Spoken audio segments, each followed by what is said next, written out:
Hello guys, welcome और welcome back to my channel twisted कहानियां। मेरा नाम है कनिका। आज जिस केस की मैं बात करने जा रही हूँ वो केस है डेनियल मॉरहम का। और ये केस है ऑस्ट्रेलिया का। ये ऑस्ट्रेलिया के जो आज तक के सबसे बड़े केसेस हुए हैं, सबसे ज्यादा चर्चित केसेस हुए हैं, उनमें से एक है। इस केस ने ऑस्ट्रेलिया के लोगों के ऊपर बहुत ज्यादा इम्पैक्ट डाला था और लोग इस केस के होने के बाद हिल गए थे, ऐसा कहा जा सकता है। डेनियल का जन्म हुआ था 1989 में, 19 दिसंबर के दिन, और उसका जन्म हुआ था ऑस्ट्रेलिया के मेलबर्न में। उसका एक ट्विन भाई भी था, यानी कि एक जुड़वा भाई भी था, जिसका नाम था ब्रेडली।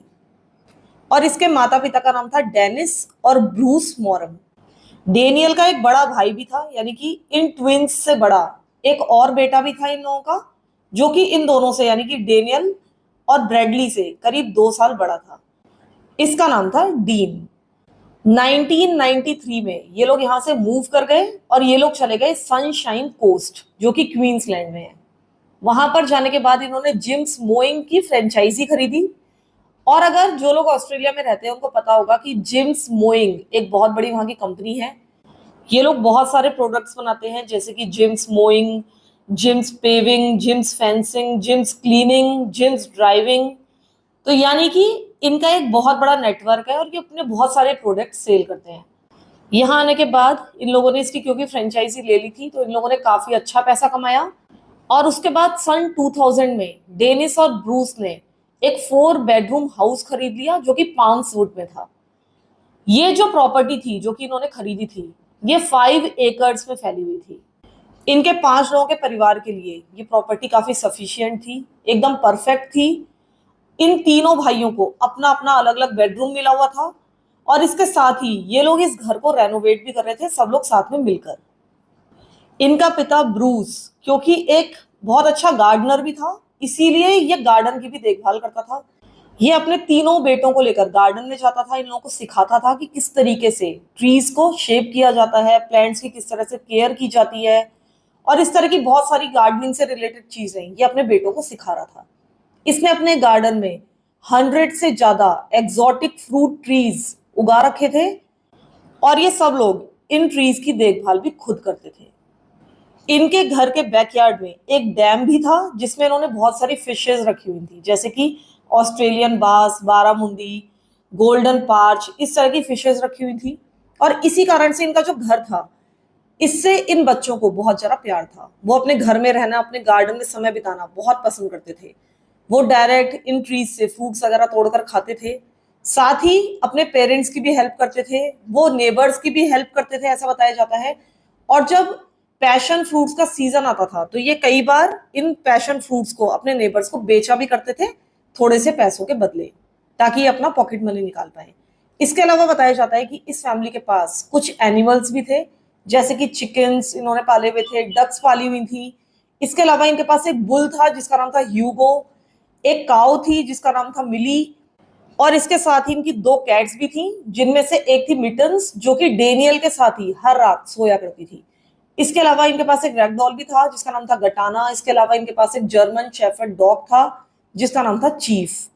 ये डेनियल से बहुत ज्यादा घुला मिला था, डेनियल एक तरह से उसका बेस्ट फ्रेंड था, और साथ ही ये डेनियल के प्रति बहुत ज्यादा प्रोटेक्टिव था। इसके अलावा बाद में इन्होंने 2 पोनीज भी पाल लिए थे, जो कि इनको एक लोकल नर्सरी में दिखे थे। इस नर्सरी से ये लोग प्लांट्स वगैरह लेने के लिए जाते थे। और इनको, यानी कि डेनियल और उसके भाई ब्रैडले को पता चला था कि ये जो पोनीज हैं ये भी ट्विंस हैं। अब क्योंकि डेनियल और ब्रैडले भी ट्विंस थे, तो वो लोग तुरंत ही इन पोनीज के साथ कनेक्ट कर गए। ये बार बार नर्सरी में इनको विजिट करने के लिए जाते थे, उनके लिए कैरेट्स लेकर जाते थे, इनको बहुत ज्यादा पैट करते थे, प्यार करते थे। और इसके अलावा राइडिंग लेसन्स भी इनके ऊपर सीखा करते थे। बाद में इन्होंने एक ईयरली ट्रेडिशन बना लिया था कि न्यू ईयर्स डे के दिन ये लोग इन पोनीज के लिए पीनट बटर सैंडविच लेकर जाया करते थे। इसके अलावा जिस दिन इन पोनीज की बर्थडे होती थी, उस दिन भी ये लोग इनके लिए पीनट बटर सैंडविचेस लेकर जाते थे। बाद में जब ये पोनीज काफी बड़े हो गए थे, तब इन लोगों ने ये डिसाइड किया कि हम इन पोनीज को घर ले आएंगे, इनको अडॉप्ट कर लेंगे। तो इनके पोनीज का नाम, यानी कि ब्रैडले के पोनी का नाम था सेरेंटो, और डेनियल के पोनी का नाम था बुलेट। दोनों भाई इन पोनीज के साथ वॉक करते थे फील्ड्स में। इसके अलावा हर दूसरे दिन ये उनके ऊपर राइड भी किया करते थे आधे घंटे के लिए। बाद में इस फैमिली ने दो और हॉर्सेस को अपनाया, उनको घर लेकर आए, जिनका नाम था केटी और शैम्बलर। 2003 में केटी ने एक नए बच्चे को जन्म दिया, यानी कि इनकी फैमिली में एक नया मेंबर अब ऐड हो चुका था, एक नया हॉर्स आ चुका था। और इसी कारण से कोई सरप्राइज नहीं है कि डेनियल एनिमल से बहुत ज्यादा प्यार करता था, इनसे बात करने की कोशिश करता था। और क्योंकि वो इनसे बहुत ज्यादा प्यार करता था तो उसकी एस्पायरेशन थी कि वो बड़ा होकर एक वेट बनेगा, यानी कि जानवरों का डॉक्टर बनेगा। उसके बारे में बताया जाता है कि वो काफी शाय था, एक बहुत ही पेशेंट बच्चा था, उसको कभी भी किसी ने गुस्सा करते हुए नहीं देखा। वो फ्लावर्स को पिक किया करता था, उन्हें कलेक्ट करता था, अपनी माँ के लिए छोटे मोटे निकनैक्स यानी कि छोटी मोटी सजावटी चीजें खरीद कर लाता था एज अ गिफ्ट। तो उसके बारे में बताया जाता है कि वो बहुत ही वेल बिहेव्ड, बहुत ही हेल्पफुल बच्चा था, और साथ ही अपने ट्विन ब्रदर के साथ यानी ब्रेडले के साथ ऑब्वियसली उसकी बहुत ही क्लोज रिलेशनशिप थी। हालांकि ऐसा बताया जाता है कि पूरी ही फैमिली आपस में बहुत ज्यादा क्लोज थी और इनमें आपस में बहुत ज्यादा प्यार था। ऐसा बताया जाता है कि हर वेंसडे को घर आने के बाद, यानी कि स्कूल से घर आने के बाद, डेनियल और ब्रेडले पहले तो एनिमल्स को फीड कराते थे, उसके बाद पूरी फैमिली के लिए वो बैग बोल बनाते थे। और इस बीच उनकी बहस चलती रहती थी कि अनियन कौन काटेगा, गार्लिक कौन कट करेगा, मीट को कौन ब्राउन करेगा। इस तरह से नोकझोंक करते हुए ये पूरी फैमिली के लिए इस डिश को तैयार करते थे, फिर सब लोग बैठकर खाते थे। इसके अलावा हर अगस्त में, यानी कि हर साल अगस्त में, इनके जो ग्रैंड पेरेंट्स थे, यानी कि डेनिस के पेरेंट्स, इनकी माँ के पेरेंट्स, वो विजिट करने के लिए आते थे। इसके अलावा ये भी बताया जाता है कि हर संडे को 7 बजे ये पूरी फैमिली ग्रैंड पेरेंट्स को कॉल किया करती थी, उनसे बात किया करती थी। ये लोग हॉलीडेज पर भी साथ में जाना बहुत ज्यादा पसंद करते थे, स्पेशली हैमिल्टन आइलैंड पर। यहाँ पर ये लोग कई बार जा चुके थे। ये लोग वहां जाकर स्नोकलिंग करते थे, सेलिंग करते थे, ड्राइविंग करते थे और बहुत ही अच्छा समय बिताते थे वहां पर। मिड 2003 तक इन लोगों का बिजनेस बहुत ही अच्छा परफॉर्म कर रहा था। इनके पास अभी तक करीब 50 फ्रेंचाइजीज हो चुकी थी, और इस बीच इन लोगों ने दो बहुत अच्छी अच्छी इन्वेस्टमेंट प्रॉपर्टीज भी परचेज कर ली थी। अक्टूबर 2003 में ब्रूस और डेनिस ने डिसाइड किया कि अब ये लोग कुछ फ्रेंचाइजीज को सेल आउट कर देंगे। वो चाहते थे कि चीजों को थोड़ा सा स्लो डाउन किया जाए, और इस कारण से इनकी जितनी भी मोइंग फ्रेंचाइजीज थी वो इन लोगों ने सारी की सारी सेल आउट कर दी, और कुछ रीजनल फ्रेंचाइजीज खरीदी जिनको ये घर से ही ऑपरेट कर सकते थे। और ये चाहते थे कि अब अपना काम ये थोड़ा सा कम रखें और अपना समय अपने बच्चों के साथ बिताएं। 7 दिसंबर 2003 के दिन डेनियल और उसके भाई सुबह जल्दी सोकर उठ गए थे। उन्हें अपने नेबर के घर पर एक काम करना था, और वो काम ये था कि उनको उनके पेड़ से पैशन फ्रूट तोड़ कर देने थे, और उसके बदले इन लोगों को कुछ पैसे मिलने वाले थे। ये सारा काम इन्होंने 9:45 AM तक निपटा लिया था। और उसके बाद इनकी जो नेबर थी जूडिथ, इसने इन दोनों ही भाइयों को इनके घर छोड़ दिया था गाड़ी से, क्योंकि आपको पता ही है कि वहां पे नेबर्स भी काफी दूर दूर रहते हैं। ऐसा नहीं है कि वो नेक्स्ट डोर नेबर थी। जब इनकी प्रॉपर्टी इतनी बड़ी थी तो इनकी जो नेबर थी वो भी थोड़ी सी दूरी पर ही होगी। तो खैर ये दोनों भाई यानी कि डेनियल और ब्रेडली घर आ चुके थे, और डेनियल को उस दिन उसकी वीकली पे दी गई जो कि थी $90। इधर जो उनका भाई था यानी कि बड़ा भाई डीन, वो भी घर पर ही था। वो थोड़ी देर पहले ही अपनी डर्ट बाइक को चलाकर घर आ गया था। इधर इनके जो माँ बाप थे यानी कि डेनिस और ब्रूस, वो लोग एक क्रिसमस पार्टी के लिए चले गए थे। ये जो क्रिसमस पार्टी थी वो ब्रिस्बेन में थी, जो कि यहाँ से करीब 1.5 घंटे की दूरी पर था। इन लोगों ने अपने तीनों ही बेटों से पूछा था इस क्रिसमस पार्टी में चलने के लिए, लेकिन तीनों ने ही मना कर दिया था। उन्हें पता था कि अगर उन्हें पार्टी में जाना है तो उनको सुबह जल्दी उठना पड़ेगा। वो जल्दी नहीं उठना चाहते थे, और साथ ही उनको नेबर के यहाँ काम करके कुछ पैसा भी कमाना था, और बाकी टाइम वो रिलैक्स करना चाहते थे।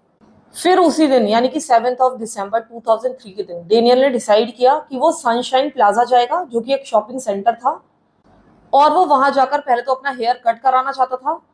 इसके अलावा उसको सारे फैमिली मेंबर्स के लिए क्रिसमस गिफ्ट्स भी खरीदने थे, क्योंकि ऑलरेडी दिसंबर आ चुका था और उसने अभी तक गिफ्ट्स नहीं खरीदे थे।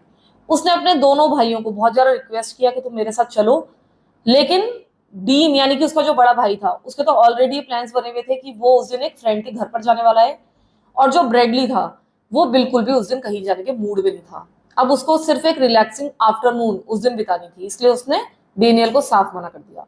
अब डेनियल ने डिसाइड किया कि फिर वो अकेले ही जाएगा। अब उसने वॉक करना शुरू किया अपने घर से। ये जो उसकी वॉक थी ये 1.3 किलोमीटर लॉन्ग थी, और इसमें करीब 20 मिनट्स लगे। और ये वॉक करने के बाद वो एक बस स्टॉप पर पहुंचा। ये जो बस स्टॉप था ये कोई ऑफिशियल बस स्टॉप नहीं था, यानी कि कोई बस स्टॉप बना हुआ नहीं था।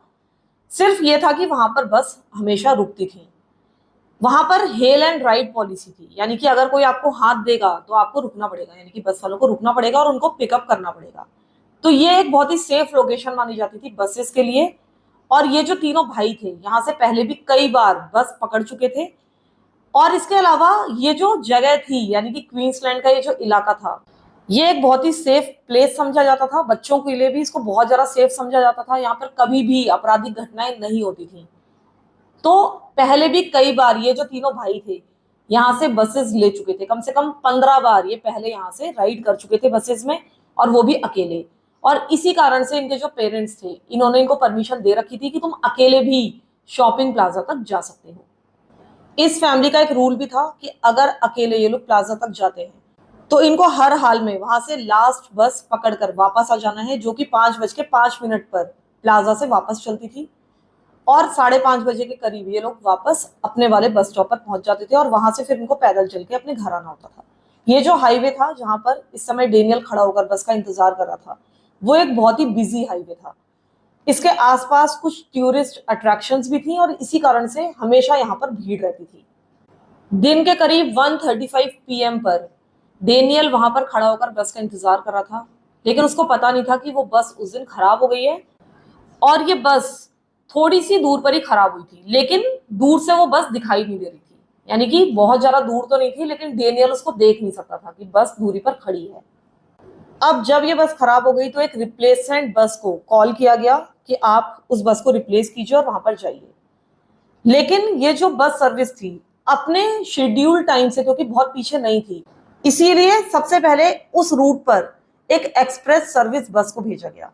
ये जो बस थी ये इस स्टॉप पर रुकने वाली नहीं थी, बल्कि वो सीधा सनशाइन प्लाजा शॉप में जा रही थी कुछ और पैसेंजर्स को पिक करने के लिए।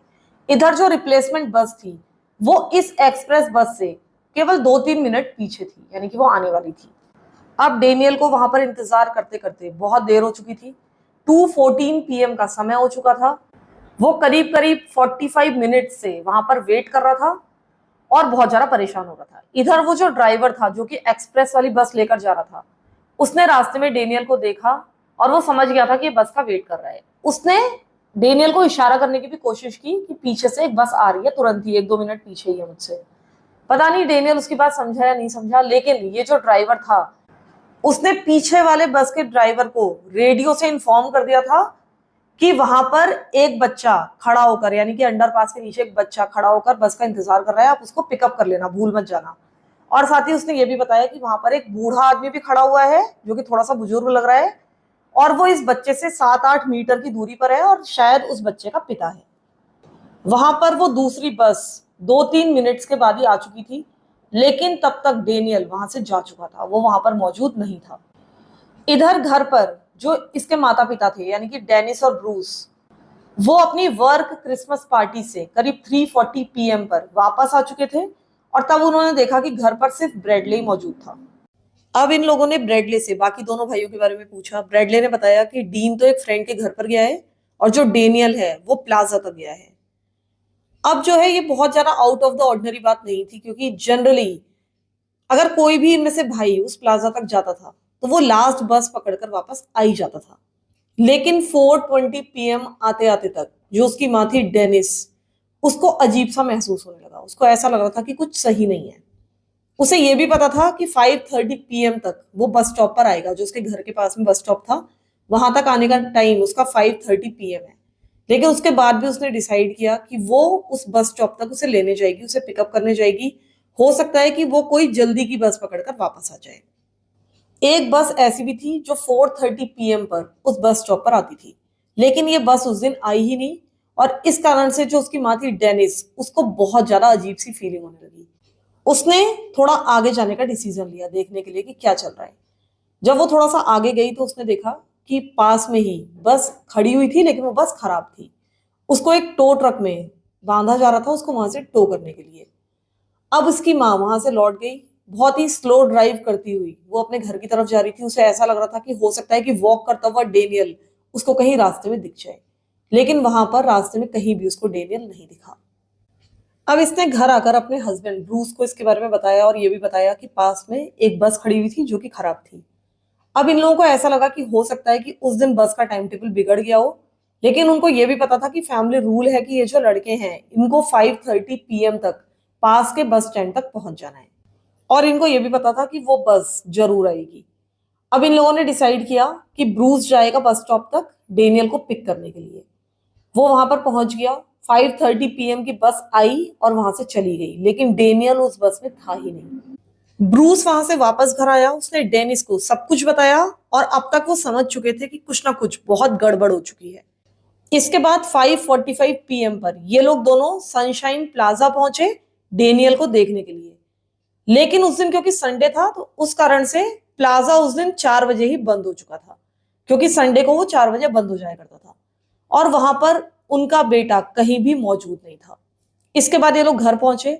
इन्होंने बस कंपनी को फोन किया, वही बस कंपनी जिसकी बसेस वहां पर स्टॉप में आकर रुकती थी।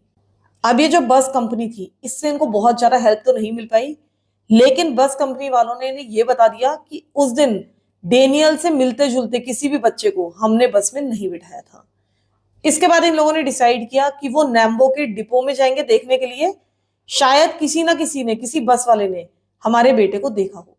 लेकिन वो जो डिपो था उस दिन ऑलरेडी क्लोज हो चुका था। अब इनको कुछ भी नहीं पता था कि इन्हें क्या करना चाहिए, तो इन्होंने डिसाइड किया कि ये लोग वापस घर जाएंगे। हो सकता है कि शायद इनका बेटा घर पहुंच चुका हो। अब ये लोग वापस अपने घर पहुंचे।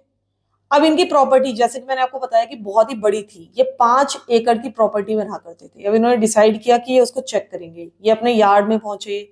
इन लोगों ने बहुत सारी आवाजें दी डेनियल को, अपने शेड्स चेक किए, अपना बांध चेक किया, उस डैम को चेक किया जहां पर हमेशा इनका बेटा जाया करता था। हो सकता है कि वो आसपास कहीं गार्डनिंग कर रहा हो, पॉटरिंग कर रहा हो, तो हर जगह इन्होंने देख लिया था।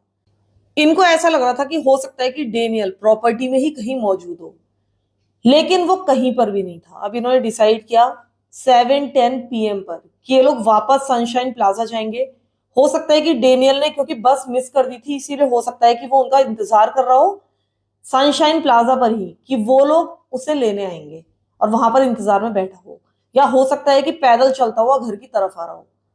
लेकिन जब वो 7:30 PM पर वहां पर पहुंचे तो उन्होंने पाया कि ये जो घोस्ट टाउन था, यानी कि एक बहुत ही शांत टाउन था जहां पर हर कोई जल्दी अपने घर के अंदर चला जाता था, तो ये जो टाउन था वो पूरी तरह से क्वाइट था और वहां पर लगभग ना के बराबर लोग थे। अब इनको ऑब्वियसली बहुत ज्यादा चिंता होने लगी।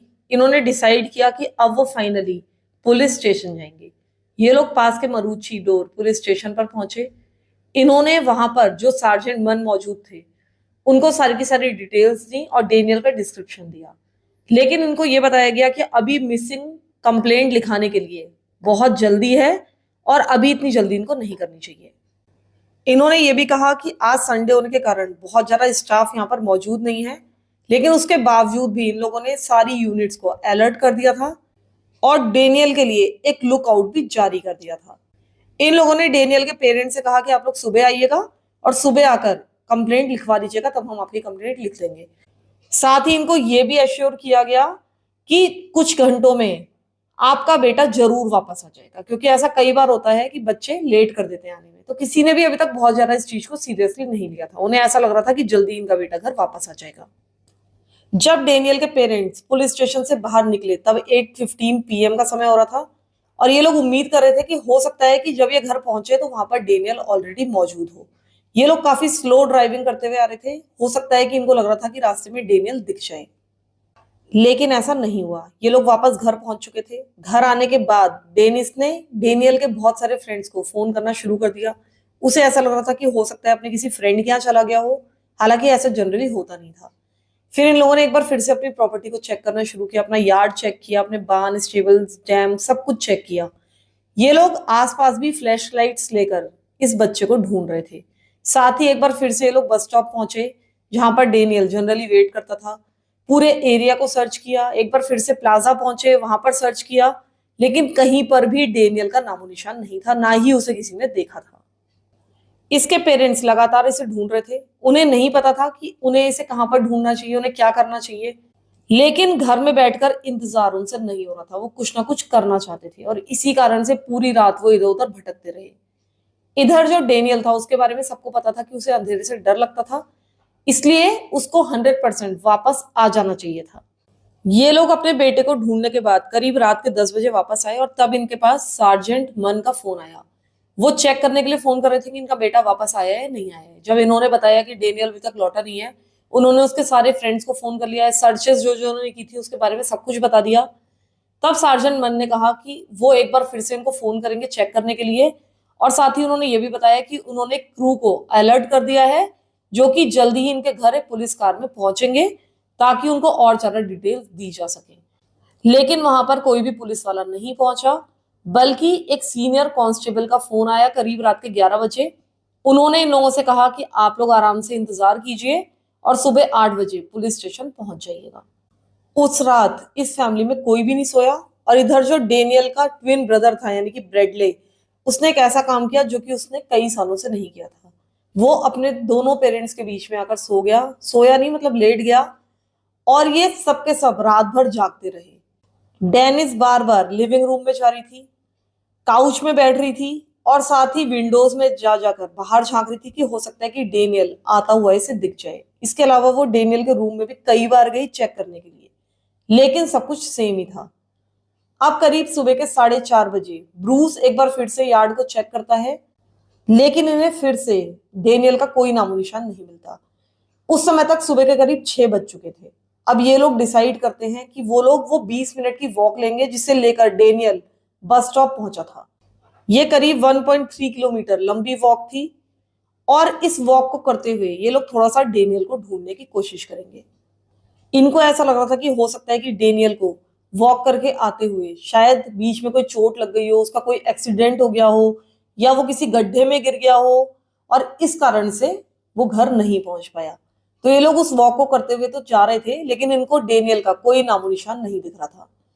अब डेनिस और ब्रूस दोबारा से एक बार मरूची डोर पुलिस स्टेशन पहुंच जाते हैं। ये जो स्टेशन था ये करीब सुबह के 8 बजे खुलता था। सुबह के 9 बजे तक अब पुलिस रिपोर्ट दर्ज हो चुकी थी, और डेनियल ऑफिशियली डिक्लेयर्ड हो चुका था एक मिसिंग पर्सन के रूप में। अब पुलिस वालों ने अपनी इन्वेस्टिगेशन शुरू कर दी थी। 9 दिसंबर को ये इन्वेस्टिगेशन शुरू हुई और इसको एक मेजर इंसिडेंट के रूप में डिक्लेयर किया गया। अब डेनियल की बहुत सारी पिक्चर्स मीडिया पर आने लगी, साथ ही इसके पेरेंट्स भी मीडिया पर कैमरे के सामने अपीयर हुए, और इन्होंने किसी भी इंफॉर्मेशन के लिए अपील किया लोगों से। ये चाहते थे कि लोग इनकी हेल्प करें। अब एक बहुत बड़ी यानी कि एक बहुत ही लार्ज स्केल पर सर्च शुरू हो गई। इसमें इनके फ्रेंड्स और फैमिली वाले भी शामिल थे।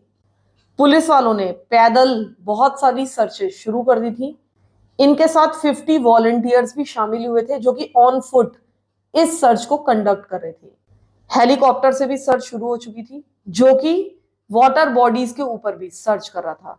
सारे के सारे नियर बाय डैम्स, रिवर्स, ये सब कुछ सर्च किए जा रहे थे। और इसके अलावा door to door door knock searches भी चल रही थी, यानी कि हर एक व्यक्ति का दरवाजा खटखटाकर उससे पूछताछ की जा रही थी। इधर पुलिस वाले सनशाइन प्लाजा शॉपिंग कॉम्प्लेक्स भी पहुंच गए थे, और वहां से सीसीटीवी फुटेज पूरी तरह से सिक्योर कर ली थी। इसके अलावा 5 किलोमीटर की रेडियस में जितने भी सीसीटीवी कैमरास थे उनकी भी फुटेज पुलिस वालों ने ले ली थी। इसके अलावा नैम्बूर रेलवे स्टेशन भी पुलिस वाले पहुंचे थे, और वहां भी पूरी तरह से सर्च किया था, और वहां से भी पूरी इंफॉर्मेशन और फुटेज पुलिस वालों ने ले ली थी। लेकिन कई दिनों की सर्च के बाद भी डेनियल का कोई भी पता ठिकाना नहीं मिला। अब पब्लिक को कुछ इंफॉर्मेशन रिलीज की गई। उनमें से एक ये थी कि डेनियल ने एक फॉब वॉच पहनी हुई थी, और उसमें एक इंस्क्रिप्शन भी था, और ये जो वॉच थी ये एक अर्ली बर्थडे प्रेजेंट था उसके भाई की तरफ से, यानी कि ब्रेडले की तरफ से। तो इन लोगों ने बहुत सारे सेकंड हैंड डीलर से भी कांटेक्ट किया। जितने भी ऐसे लोग थे जो कि चोरी का या फिर सेकंड हैंड माल खरीदते थे, उनसे भी कांटेक्ट किया गया। पुलिस वालों को लग रहा था कि हो सकता है कि उस वॉच को बेचने की कोशिश की गई हो। ये वॉच थोड़ी सी महंगी वॉच थी, लेकिन पुलिस वालों को यहां भी कोई सफलता हाथ नहीं लगी। इसके बाद करीब 1 हफ्ता बीत चुका था। 1 हफ्ता बीतने के बाद ये जो ओवरब्रिज था जिसके नीचे खड़ा होकर डेनियल बस का इंतजार कर रहा था, उसके नीचे एक मैनिक्विन रख दी गई, और इस मैनिक्विन को बिल्कुल वैसे ही कपड़े पहना दिए गए जो कि डेनियल ने उस दिन पहने हुए थे जिस दिन वो गायब हुआ था।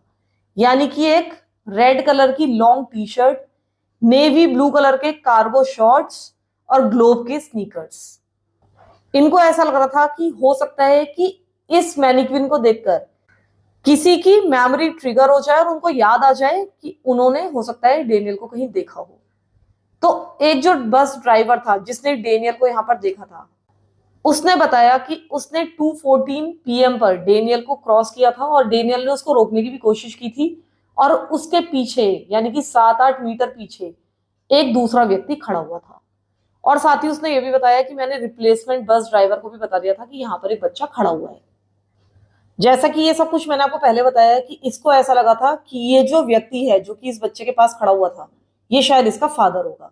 लेकिन इसने ये भी बताया कि ये जो व्यक्ति था वो बस की ओर नहीं देख रहा था, वो इस लड़के की तरफ देख रहा था लगातार। जब दूसरे बस ड्राइवर से पूछा गया कि तुमने इस बच्चे को पिकअप क्यों नहीं किया, तो इसने क्लेम किया कि मैं वहां से 2-3 मिनट बाद गुजरा था लेकिन वहां पर कोई भी नहीं था। एक और महिला वहां से गुजर रही थी अपनी गाड़ी में, उसने क्लेम किया कि उसने एक छोटे से बच्चे को जो कि एक रेड शर्ट में था, यानी कि डेनियल की एज के बच्चे को देखा था इस ओवरपास के नीचे, जो कि एक थोड़े से बड़ी उम्र के व्यक्ति से बातचीत कर रहा था। साथ ही इसने ये भी बताया कि ये जो लड़का था ये थोड़ा सा डिस्टर्ब लग रहा था लेकिन बिल्कुल भी डरा हुआ नहीं लग रहा था। ऐसा लग रहा था कि इनके बीच में शायद कोई बहस हो रही है। उसने डिस्क्राइब किया कि ये जो व्यक्ति था ये अपने लेट 30s में रहा होगा और उसके मैसी से ब्लॉन्ड हेयर थे। इसके अलावा भी करीब 10 और विटनेस सामने आए जिन्होंने क्लेम किया कि उन्होंने भी डेनियल और इस अननोन व्यक्ति को अंडर द ओवरपास देखा था और लगभग इसी समय देखा था, और सभी ने इस व्यक्ति का डिस्क्रिप्शन ऐसा ही दिया। इस व्यक्ति के बाल बिखरे बिखरे थे, इसकी एक गोटी बियर्ड थी और थोड़े बहुत फेशियल हेयर भी थे। इनमें से बहुत सारे लोगों ने बताया कि करीब करीब उसी समय इन लोगों ने एक ब्लू कलर की सिडान को भी देखा था इसी एरिया में। और इन लोगों ने ये भी क्लेम किया, कम से कम 5 लोगों ने क्लेम किया कि ये जो कार थी ब्लू कलर की सिडान, ये बहुत ही डेंजरसली उस ओवरपास के नीचे पार्क्ड थी, जो कि दूसरों के लिए खतरा बन सकती थी। कुछ लोगों ने ये भी क्लेम किया कि नैम्बूर कनेक्शन रोड में इन लोगों ने इस कार को तेजी से भागते हुए भी देखा। कुछ लोगों ने एक व्हाइट कलर की गाड़ी को इसी ओवरपास के आसपास खड़े हुए देखा था। यहां तक कि एक महिला को जोर से ब्रेक लगाने पड़े थे इस गाड़ी को अवॉइड करने के लिए, वो बहुत ही गलत तरीके से वहां पर खड़ी हुई थी। साथ ही लोगों ने यह भी बताया कि जिस समय व्यक्ति बात कर रहा था, जब हमने देखा जब ये बात कर रहा था डेनियल से, तो इसने अपना एक पैर दीवार पर टिकाया हुआ था मोड़कर। अब वहां पर बहुत सारे फोरेंसिक सैंपल्स उठाए गए, उस जगह का फोरेंसिक एग्जामिनेशन किया गया। इनको दीवार के ऊपर से एक फिंगरप्रिंट मिला जो कि इन्होंने ले लिया। साथ ही इन्हें वहां पर शू इंप्रेशंस मिले, टायर मार्क्स मिले, टूटा हुआ ग्लास मिला। तो इन सारी चीजों के सैंपल भी ले लिए गए। इन सारी चीजों को कंपेयर किया गया 10 डिफरेंट पीडीओ फाइल्स की गाड़ियों से या उनके फिंगरप्रिंट से, लेकिन कोई भी मैच नहीं मिला। इस एरिया में जितने भी सेक्स ऑफेंडर्स थे, जो भी लोग बदनाम थे, उनसे भी बातचीत की गई, उनसे भी सैंपल लिए गए, लेकिन उनका भी कोई फायदा नहीं हो रहा था। इसके बाद 12 दिसंबर को एक विजिल की गई डेनियल के स्कूल में, और इस विजिल में ब्रैडले, ब्रूस, डेनिस और डीन चारों प्रेजेंट थे। इनको सपोर्ट करने के लिए वहां पर 400 लोग इकट्ठा हुए थे। इसके बाद आता है 19 दिसंबर का दिन, यानी कि डेनियल को गायब हुए करीब 12 डेज बीत चुके थे, और 19 दिसंबर को ब्रैडले का और डेनियल का, यानी कि दोनों ट्विन ब्रदर्स का बर्थडे होता था। ये इनका 14th बर्थडे था। हमेशा ये लोग साथ में प्रेजेंट खोलते थे, एक साथ केक में लगी हुई कैंडल्स को ब्लो आउट करते थे, और इस तरह से ये बहुत ही एक फन डे रहता था इनके लिए। इसके साथ ही ये लोग साथ में कुछ ना कुछ विश मांगते थे, लेकिन इस बार सिर्फ ब्रैडले था, उसका भाई यहाँ पर प्रेजेंट नहीं था। ये दिन इसके लिए बहुत ज्यादा कठिन था, लेकिन इसके पेरेंट्स ने और इसके ग्रैंड पेरेंट्स ने डिसाइड किया कि थोड़ा सा इसके माइंड को रिलैक्स करने के लिए इसको अंडर वाटर वर्ल्ड ले जाते हैं, और वहां पर इसने अंडर वाटर डाइव किया शार्क्स के साथ। वो चाहते थे कि इसकी बर्थडे में हम कुछ ना कुछ स्पेशल कर दें ताकि इसका दिमाग थोड़ा सा अपने भाई की तरफ से हट जाए। इसके कुछ दिनों के बाद क्रिसमस डे आता है। उस दिन ये पूरी फैमिली उसी ओवरपास के पास जाती है जिसके नीचे खड़ा होकर डेनियल बस का इंतजार कर रहा था और जहां से वो गायब हो गया था। उसके नीचे लोग जाकर फ्लावर्स रख के आते हैं, कार्ड वगैरह रख कर आते हैं, कुछ गिफ्ट्स रख कर आते हैं डेनियल की याद में। उनको अभी भी उम्मीद थी कि उनका बेटा वापस आ जाएगा, लेकिन धीरे धीरे ये साल पूरा खत्म हो जाता है। लेकिन इस केस के बारे में ना तो कोई लीड मिलती है, ना कोई नई डिस्कवरी होती है, और ना ही अभी तक कोई अरेस्ट हुआ था। लेकिन अभी तक डेनियल की यादें पब्लिक में अच्छी तरीके से ताजा थी, और कोई भी इस केस को भूलने के लिए तैयार नहीं था। जनवरी में डेनियल के parents red ribbon campaign launch करते हैं। ये एक बहुत ही मैसिव कलर रेड रैली थी। इस केस का एक तरह से रेड कलर सिंबल बन चुका था, क्योंकि जिस समय डेनियल गायब हुआ था उस समय उसने रेड कलर की टी शर्ट पहनी हुई थी। अब डेनिस और ब्रूस ने पब्लिक को इस बात के लिए एनकरेज किया कि वो लोग रेड रिबन्स अपने लेटर बॉक्सेस में डिस्प्ले करें, ये सिंबलाइज करने के लिए कि डेनियल को भुलाया नहीं गया है और अभी भी लोग उसके आने का इंतजार कर रहे हैं या उसके केस के सॉल्व होने का इंतजार कर रहे हैं।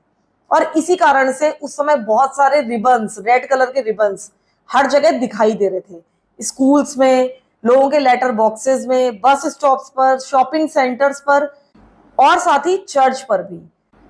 इन लोगों ने चर्च में भी ड्रीम मास का आयोजन किया था और वहां पर इन लोगों ने अपने हाथों से करीब करीब 2000 रेड रिबन्स डिस्ट्रीब्यूट किए थे लोगों को। बहुत सारे शॉपिंग सेंटर्स और भी बहुत सारे लोग फंड रेज कर रहे थे इस केस को सॉल्व करने के लिए।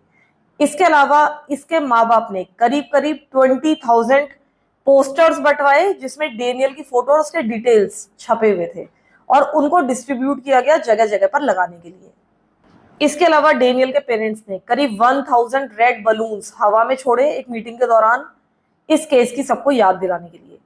इसके अलावा लोगों ने 4000 कॉल्स की क्राइम स्टॉपर्स को, क्राइम्स को रोकने के लिए। ये इस बात का सिंबल था कि हमारी कम्युनिटी से एक बच्चा गायब है और आप कुछ नहीं कर रहे हैं।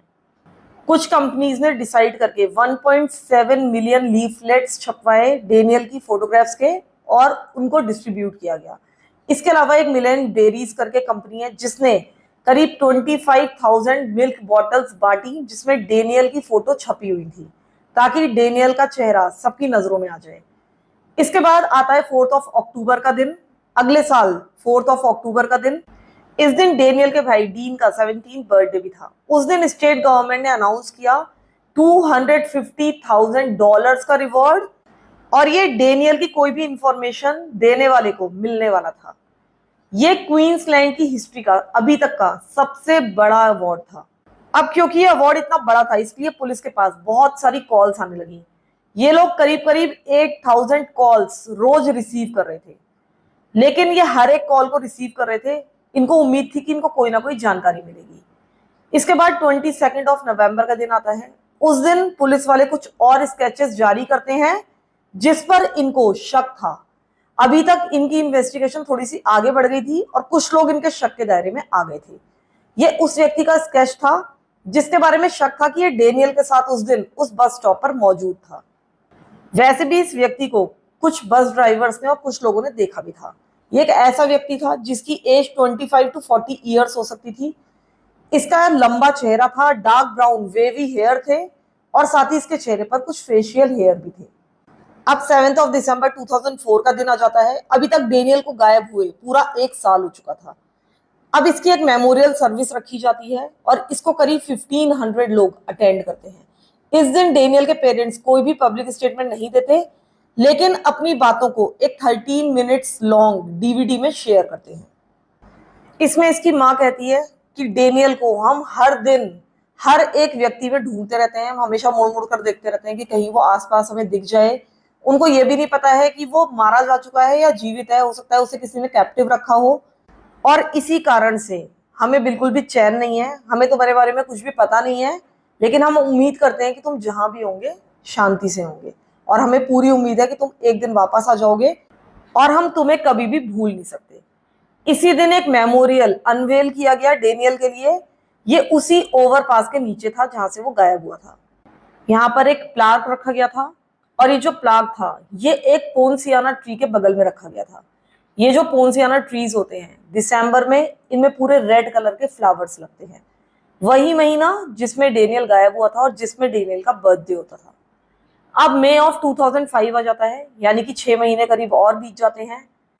अब डेनियल के पेरेंट्स एक डेनियल मोरहम फाउंडेशन को इस्टेब्लिश करते हैं, ऑफिशियली इस्टेब्लिश करते हैं, जिसने बहुत ही इनक्रेडिबल काम किए हैं। ये लोग चाइल्ड सेफ्टी एजुकेशन प्रोवाइड कराते हैं और जो यंग विक्टिम्स हैं उनको सीधे सहायता भी करते हैं। इन्होंने ये मेक श्योर किया था कि डेनियल को कभी भी कोई भुलाए ना, वो कभी भी भुलाया ना जा सके। दिसंबर 2007 में अब ये जो मोरहम फैमिली थी ये अपनी इस प्रॉपर्टी को बेच देती है और पास की एक दूसरी प्रॉपर्टी में शिफ्ट हो जाती है। इतने सालों में अभी तक इन लोगों ने डेनियल के बेडरूम को बिल्कुल भी टच नहीं किया था।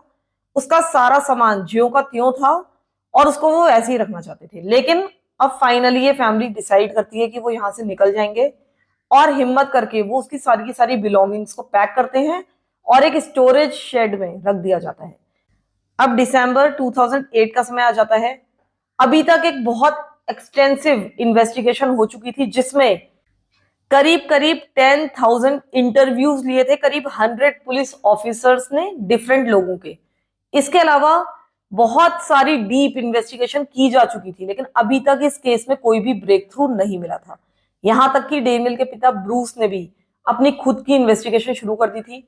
वो सेक्स ऑफेंडर्स के साथ खुद ही इंटरव्यू कर रहा था, ऐसे ऑफेंडर्स जो कि ये बता रहे थे कि उनके पास कोई ना कोई इंफॉर्मेशन है। लेकिन जब उसने इनका इंटरव्यू किया, इनसे बातचीत की, तो कुछ भी बाहर नहीं आ पाया।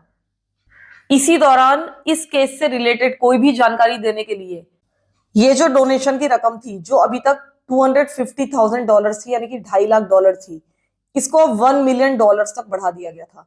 लेकिन मई 2009 तक इस रिवॉर्ड को कोई भी नहीं ले पाया, कोई भी इंफॉर्मेशन नहीं दे पाया। तो ये रिवॉर्ड एक्सपायर हो गया, अनक्लेम्ड रह गया और एक बार फिर से इसको रिड्यूस करके $2.5 लाख कर दिया गया। जुलाई 2009 में अब ब्रूस और डेनिस ने एक कोरोनियल इंक्वेस्ट के लिए रिक्वेस्ट डाला और इसको शुरू भी किया गया। अब जितने भी पर्सन ऑफ इंटरेस्ट थे इस केस में, जिन लोगों पर भी शक था, इनको एक बार फिर से पूछताछ के लिए बुलाया जाना था और इनसे बातचीत की जानी थी। इस इंक्वेस्ट को ग्रांट करने के बाद अब अक्टूबर 2010 में ये इंक्वेस्ट शुरू कर दी गई। जब डिफरेंट लोगों से बात की गई तो करीब 10,000 पेजेस का एक लंबा चौड़ा लेखा जोखा तैयार हो गया था, जिसमें इन लोगों की बातचीत को रिकॉर्ड किया गया था। इस केस में 35 high level person of interest थे और इनके नाम मीडिया में जाहिर नहीं किए गए थे। इनको P1 P2 ऐसे कहकर रिफर किया जाता था। जब इन सभी 35 लोगों से बातचीत हो रही थी, उस दौरान ब्रूस और डेनिस हर एक बातचीत के दौरान वहां पर मौजूद रहते थे। वो कभी भी इसको मिस नहीं करते थे। वो सारी की सारी थ्योरीज वहां पर बैठकर सुनते थे। इस इंक्वेस्ट में जो लास्ट व्यक्ति आया जिसने अपना बयान दिया, उस व्यक्ति को नाम दिया था P7। इसका असली नाम था ब्रेड पीटर कोविन। ये एक 41 ईयर्स ओल्ड व्यक्ति था जो कि 3 बच्चों का पिता था। वो एक बहुत ही पुराना चाइल्ड सेक्स ऑफेंडर था और उससे इस केस में इन्वेस्टिगेशन के दौरान मल्टीपल टाइम्स पूछताछ की गई थी। उसको कभी भी रूल आउट नहीं किया गया था एज अ सस्पेक्ट। उसकी जो स्टोरी थी, जो कि उस दिन के बारे में उसने सुनाई कि वो कहाँ था, क्या कर रहा था, उसमें बहुत सारे होल्स थे। उसकी एलिबाई कहीं ना कहीं मैच नहीं कर रही थी। इसके अलावा बस स्टॉप में जिस व्यक्ति को देखा गया था डेनियल के साथ, उसका हुलिया इसके साथ काफी मैच कर रहा था। उसके पास 1994 की एक व्हाइट कलर की गाड़ी भी थी, जैसी गाड़ी उस ओवरपास के नीचे उस दिन देखी गई थी। अब हम थोड़ा सा ब्रेड के पास्ट के बारे में बात कर लेते हैं। ब्रेड कोविन का जन्म हुआ था 18 सितंबर 1969 के दिन और इसका जन्म हुआ था बम्बरी वेस्टर्न ऑस्ट्रेलिया में। ये अपने माता पिता का तीसरा बच्चा था। उनके कुल मिलाकर 4 बेटे थे, उनमें से ये तीसरा था। ये एक बहुत ही स्ट्रिक्ट मिलिट्री हाउस होल्ड में पला बड़ा था। उसके जो पिता थे वो एक ऑस्ट्रेलियन आर्मी मेजर थे और वो PTSD से पीड़ित थे। इसके पिता ने वियतनाम वॉर में भी सर्व किया था और उसके बाद अर्ली 1970s में ये जो फैमिली थी ये रिलोकेट कर जाती है ब्रिस्बेन में। अब यहाँ पर ब्रेट और उसके तीनों के तीनों भाई मर्सेलिन कॉलेज को अटेंड करते हैं, जिसको अब माउंट मारिया कॉलेज बोला जाता है। इसके इंग्लिश टीचर ने इसको एक बुली के रूप में डिस्क्राइब किया। हर कोई इसको नापसंद करता था। इसके सारे टीचर्स इसको बहुत ज्यादा डिसलाइक करते थे और जब ये ग्रेड 10 में था तब इसने अपनी पढ़ाई छोड़ दी थी। इसको अपनी फैमिली का एक ब्लैक शीप समझा जाता था। वो अपनी मदर से भी, यानी कि अपनी माँ के पर्स से भी चोरी करता था। इसके अलावा जब ये सिर्फ 9 ईयर्स ओल्ड था तब इसने दूसरे बच्चों को अब्यूज करना, सेक्सुअल अब्यूज करना शुरू कर दिया था। इसने एक 6 ईयर ओल्ड बच्चे को तब अब्यूज किया था जब ये सिर्फ 9 ईयर्स ओल्ड था। जब ये 11 साल का था, यानी 11 ईयर्स ओल्ड था, तब इसने मारिजुआना स्मोक करना शुरू कर दिया था। इसके बारे में बताया जाता है कि जब ये सिर्फ 18 ईयर्स ओल्ड था तब तक इसने कम से कम 30 लड़के और लड़कियों को मोलेस्ट कर लिया था। ये जितने भी बच्चे थे ये 6 to 8 years ओल्ड थे, और ये सारा मोलेस्टेशन ये जनरली वहां के एक लोकल स्विमिंग पूल में किया करता था। इसके अलावा अभी तक वो लगातार एलएसडी, कोकेन और डिफरेंट ड्रग्स लेने लगा था। 1987 में, जबकि अभी ये 18 साल का था, तब इसको सबसे पहली बार क्रिमिनली कन्विक्ट किया गया था। इसके ऊपर बहुत ही छोटे मोटे इल्जाम लगे थे और इसी कारण से इसको कोई भी जेल की सजा नहीं मिली थी, बल्कि इसको कम्युनिटी सर्विसेज करनी थी, और मेनली इसको एक पब्लिक पार्क दिया गया था मेंटेन करने के लिए। ये एक ब्रिस्बेन चिल्ड्रन पार्क था और ये एक चाइल्ड केयर सेंटर के पास था। यहाँ पर शाम के समय बच्चे खेलने के लिए आते थे। एक दिन कोविन ने इनमें से एक बच्चे को उठा लिया जो कि सिर्फ 7 years ओल्ड था। उसको वो पीछे वाले टॉयलेट ब्लॉक में लेकर गया, वहां पर इसको लॉक कर लिया और उसके बाद उसको बार बार मोलेस्ट किया। तभी अचानक से एक चाइल्ड केयर वर्कर का ध्यान गया कि वो बच्चा वहां पर मौजूद नहीं है। वो बार बार उस बच्चे को पुकारने लगा। अब कोविन ने डिसाइड किया कि वो इस बच्चे को छोड़ देगा, लेकिन इस बच्चे ने कहा कि मैं अपनी माँ को बता दूंगा, मैं सबको बता दूंगा तुमने मेरे साथ क्या किया है। तब इसने इस बच्चे को डराया और कहा कि अगर तुम बताओगे तो मैं तुम्हारा गला दबा दूंगा, और इसने इसका गला दबाया भी। लेकिन बाद में इसने इस बच्चे को छोड़ दिया। उस बच्चे ने ऑब्वियसली बाहर जाकर सबको इस बारे में बता दिया होगा, और इसी कारण से कोविन को एक बार फिर से तुरंत ही अरेस्ट कर लिया गया इस अटैक को लेकर। लेकिन पता नहीं क्यों उसको बेल पर रिलीज कर दिया गया और उसके बाद वो वहां से भाग गया और अगले 2 सालों तक वो वहां से गायब रहा।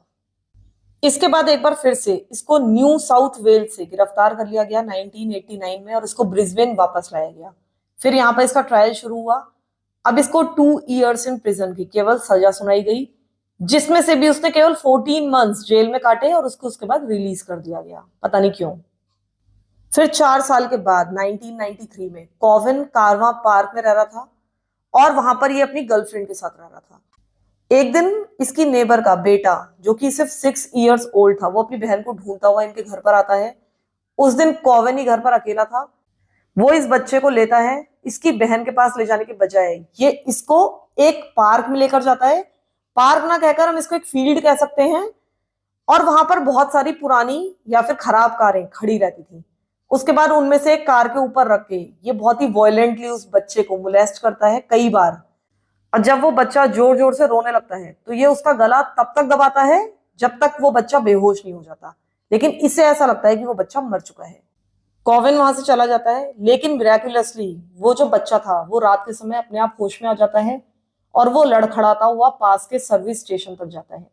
वो नेकेड था, पूरी तरह से ब्लड में कवर्ड था और जगह जगह उसके शरीर पर कट लगे हुए थे। इसके अलावा उसका एक लंग भी पंक्चर्ड था। उसकी जो कॉलर बोन थी वो टूटी हुई थी और उसकी की दोनों आंखें पूरी तरह से ब्लैक पड़ चुकी थी क्योंकि उन पर वार किए गए थे, उसको पीटा गया था। इसके अलावा उसके गले में स्ट्रैंगुलेशन इंजरीज थी, यानी कि गला घोटने के निशान थे। ये सारी चीजें इतनी ज्यादा सीवियर थी कि उसका ऑपरेशन करना पड़ा। जब लोगों ने उसको शुरुआत में देखा तो उन्हें ऐसा लगा कि उसको कोई गाड़ी टक्कर मार कर गई है, वो इतनी बुरी तरीके से घायल था। ये बच्चा बुरी तरीके से ट्रॉमेटाइज्ड था, वो किसी का भी नाम नहीं ले पा रहा था और उसका इलाज शुरू कर दिया गया। इधर एक इन्वेस्टिगेशन शुरू कर दी गई कारवा पार्क में। यहां तक कि कोविन से भी पूछताछ की गई थी उस दौरान, लेकिन उसने किसी भी इन्वॉल्वमेंट से पूरी तरह से डिनाई कर दिया था ऑब्वियसली। और यहां तक कि उसने पुलिस वालों को यह भी बोला कि मुझे पूरी उम्मीद है कि उस घटिया इंसान को जल्दी ही पकड़ लिया जाएगा।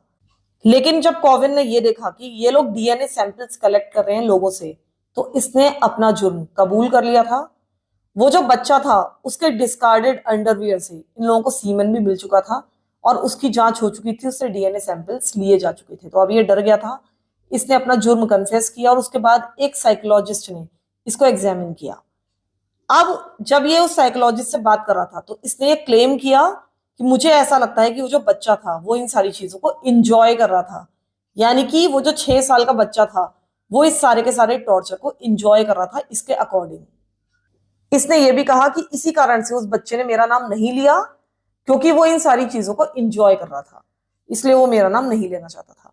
इसके बाद 1994 में एक बार फिर से इसको सजा सुनाई गई और ये सजा थी केवल 7 years की, यानी कि इतनी बार इसको छोड़कर इन लोगों ने देख लिया था कि ये क्या करता है आदमी बाहर जाकर। इस बार इसने एक मर्डर करने की भी कोशिश की थी, लेकिन इसको सिर्फ 7 years की सजा सुनाई गई। इसको जेल भेज दिया गया, लेकिन कुछ समय के बाद इसको नॉर्दर्न टेरिटरी से क्वींसलैंड ट्रांसफर कर दिया गया, क्योंकि एक सेक्सुअल ऑफेंडर्स का ट्रीटमेंट प्रोग्राम चल रहा था। यानी कि इनको ठीक करने का, इनका दिमाग ठीक करने का प्रोग्राम चलाया जा रहा था, और उसको कंप्लीट करने के लिए इसको ट्रांसफर किया गया था। और इस प्रोग्राम को पूरा करने के बाद इसको सिर्फ 3.5 years के बाद रिलीज कर दिया गया, यानी कि एक बार फिर से इसको छोड़ दिया गया। इसके बाद अगले 2.5 साल यानी कि 2.5 years इसने अपने आंट एंड अंकल के साथ गुजारे सनशाइन कोस्ट में। ये दोनों ही पैस्टर थे, यानी कि पादरी थे, और ये लगातार इनके साथ चर्च अटेंड करता था। ये क्लेम करता था कि वो पूरी तरह से बदल चुका है और एक रिफॉर्म्ड क्रिश्चियन बन चुका है। अब इस चर्च में किसी को भी इसकी हिस्ट्री के बारे में पता नहीं था कि इसने बच्चों के साथ क्या किया है। लेकिन जिस दौरान, यानी कि इन 2.5 सालों के दौरान, जबकि ये इस चर्च में लगातार जा रहा था, तब इस पर इल्जाम लगे थे रेप करने के एक 15 months ओल्ड चाइल्ड को, एक 12 years ओल्ड बॉय को, और एक 15 years ओल्ड गर्ल को। तो इसके ऊपर शक तो किया गया, लेकिन कभी भी इन सारे क्राइम्स के लिए इसको चार्ज नहीं किया गया, क्योंकि हो सकता है कि कुछ और लोगों पर भी शक रहा हो। लेकिन जिस दौरान ये यहाँ पर था, तो इस तरह के हादसे वहां पर हो रहे थे, जो कि सबको पता है कि कौन कर रहा होगा। इसके बाद सितंबर 1999 में उसने एक महिला से शादी कर ली, जिसका नाम था ट्रेसी। ये लोग चर्च में मिले थे, और इसने इस ट्रेसी नाम की महिला को अपने कुछ बेसिक्स बताए थे जो इस पर इल्जाम लगे थे, यानी थोड़ा बहुत बता दिया था। लेकिन ट्रेसी ये मानकर चल रही थी कि ये सुधर चुका है और एक अच्छा क्रिश्चियन बन चुका है। इसके बाद ये लोग 1999 में बियोवा मूव कर जाते हैं, और वहां पर कोविन 2004 तक ट्रेसी के साथ रहता है। इनके इस दौरान 2 बच्चे होते हैं, लेकिन 5 साल के अंदर ही इनका डिवोर्स हो जाता है, और ट्रेसी को अपने दोनों बच्चों की कस्टडी मिलती है। जिस समय इनका डिवोर्स होता है तब ये करीब 37 years ओल्ड था। लेकिन उसके बाद ये एक 18 years ओल्ड लड़की को डेट करना शुरू करता है, और बाद में ये लड़की रिवील करती है कि ये कई बार उसको स्ट्रैंगल करता था, उसका गला दबाता था, तब तक दबाता था जब तक कि वो बेहोश नहीं हो जाती थी। इसके अलावा वो रोल प्ले करने के लिए कहता था, और ये रोल प्ले होता था किडनैपिंग का। उसने ये भी बताया कि कई बार ये मुझे रास्ते में उतार देता था, फिर गाड़ी लेकर आता था और कहता था कि मुझसे लिफ्ट मांगो, और जब मैं लिफ्ट मांगती थी और बैठती थी तो कहता था कि मुझे और ज्यादा केयरफुल रहना चाहिए, किसी से इस तरह से लिफ्ट नहीं लेनी चाहिए। इसके अलावा ये बार बार दरवाजों के लॉक चेक करने के लिए बोलता था कि हमेशा लॉक्स वगैरह चेक किया करो, क्योंकि ये इस तरह की हरकतें करता रहा होगा पास्ट में, इसलिए इसको अपनी गर्लफ्रेंड की थोड़ी सी चिंता होती होगी कि कहीं कोई उसके साथ ऐसा ना कर दे। ये बताती है कि मुझे 1-2 बार कारवा पार्क लेकर गया, इसने मुझे बालों से पकड़कर पीटा, और उसके बाद कुछ डिस्गस्टिंग एक्ट्स मेरे साथ किए। तो इस तरह की हरकतें ये कोविन लगातार करता चला आ रहा था। जब इससे डेनियल मॉरहम के डिसअपियरेंस के बारे में बात की गई थी, वो की गई थी 21 दिसंबर 2003 के दिन सबसे पहली बार, यानी कि तब तक डेनियल को गायब हुए करीब 2 वीक्स हो चुके थे। जब इससे पूछताछ की गई तो उसने पुलिस वालों को बताया कि मैं उस दिन घर से करीब 1:30 बजे यानी 1:30 PM पर निकला था, और मुझे अपने फ्रेंड के घर से एक मल्चर लेना था, यानी कि घास काटने वाली मशीन पिक करनी थी। उसने बताया कि ये मल्चर मैंने नाम्बूर में रहने वाले एक फ्रेंड से कलेक्ट किया था। उसके बाद मैं घर वापस आया करीब 2:30 PM पर, और उसके बाद मैं घर से बिल्कुल भी बाहर नहीं निकला। पूरी रात मैं घर के अंदर ही था। अब ये जो बस स्टॉप है जिसमें खड़ा होकर डेनियल इंतजार कर रहा था, जिस ओवरपास के नीचे खड़ा था, वो इस व्यक्ति के रास्ते में ही पड़ता था। और अगर ये कहता है कि मैं 1:30 से 2:15 के बीच वहां से गुजरा था, तो इसका मतलब है कि उसने वहां पर डेनियल को देखा होगा। लेकिन इसने साफ इनकार कर दिया डेनियल को देखने का। इसने कहा कि मैंने वहां किसी को भी नहीं देखा था, और ना ही कोई गाड़ी देखी थी, ना कोई ब्लू सेडान देखी थी, मैंने वहां कुछ भी नहीं देखा। इसने पुलिस वालों को अपना DNA सैंपल दे दिया था, अपनी गाड़ी की फोरेंसिक जांच कराने के लिए राजी हो गया था, और इसने कहा था कि मेरा इससे कोई भी लेना देना नहीं है। इसके बाद पुलिस वालों ने इसकी वाइफ यानी कि ट्रेसी से पूछताछ की, यानी कि ट्रेसी तब तक इसकी वाइफ थी, तब तक इसका तलाक नहीं हुआ था। तो ट्रेसी ने यानी कि इसकी वाइफ ने बताया कि वो कम से कम 3 बजे तक उस दिन घर वापस नहीं आया था। इसके बाद इसके नामबूर वाले फ्रेंड से भी पूछताछ हुई। उसने बताया कि वो मेरे घर पर 5 मिनट से ज्यादा नहीं रुका था, वो मल्चर लेकर तुरंत वहां से चला गया था। अब जब इन्होंने कोविन की ड्राइव को पूरा का पूरा असेस किया कि उसको कितना टाइम लगा होगा, तब उन्होंने पाया कि कम से कम 45 मिनट्स ऐसे हैं जिसका इसके पास कोई जवाब नहीं है। इसके बाद इन्होंने इसको छोड़ दिया, क्योंकि इसके खिलाफ कुछ खास सबूत नहीं थे।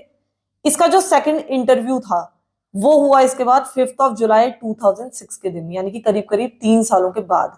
और ये इंटरव्यू इस बार हुआ था न्यू साउथ वेल्स में, जहां ये मूव कर गया था। अब जब इसका एक बार फिर से इंटरव्यू हुआ तो इस बार इसने एडमिट किया कि जब उस दिन मैं ड्राइव करता हुआ जा रहा था, तब उस दिन मैंने वो खराब बस भी देखी थी, और साथ ही वो जो अननोन मैन है जिसका स्केच जारी हुआ है, उससे मिलता जुलता एक आदमी भी वहां पर देखा था। उसने ये भी माना कि उसने डेनियल को भी वहां पर देखा था उस व्यक्ति के साथ। इसके बाद इसकी क्रिमिनल हिस्ट्री के बारे में इससे पूछताछ की गई, जो कुछ उसने आज तक बच्चों के साथ किया था। उसने कहा कि हाँ, मैं तो हमेशा से ही बच्चों को बहुत ज्यादा प्यार करता हूँ, जब से मैं छोटा था तब से ही, लेकिन थोड़ा सा इस प्यार को मैं आगे ले गया। तो इस तरह की बातें वो वहां पर कर रहा था।